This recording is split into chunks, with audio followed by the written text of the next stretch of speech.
Welcome to Let Me Fix This. Enjoy the video. You start now by cutting power and making the area safe. Disconnect the negative battery terminal and relieve fuel pressure. This prevents sparks and fuel spray.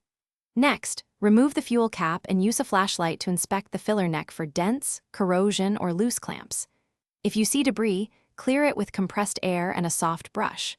Once done, loosen the hose clamp at the neck and be ready to support the filler pipe before attempting removal. You now remove the filler neck assembly while supporting it. Disconnect clamps, breather hoses, and any vent lines. Label them for reinstallation.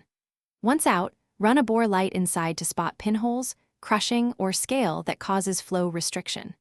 Feel for sharp edges and press on rubber grommets and O-rings to confirm elasticity. Hardened or cracked parts must be replaced because they cause leaks or check fuel errors. If the rollover valve is clogged, clean or replace it to restore proper venting. You reinstall using new grommets and stainless clamps.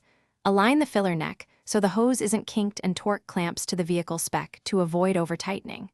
Reconnect hoses, battery, and then pressurize or pour a small amount of fuel to check for leaks. Observe fittings closely. Once sealed, run the evap monitor or take a 10-15 minute drive to allow the system to complete cycles. If the check fuel light stays on, clear codes and retest. If persistent, inspect charcoal canister and evap purge solenoid as the troubleshooting tip. Thanks for watching. If you found this helpful, don't forget to like and subscribe.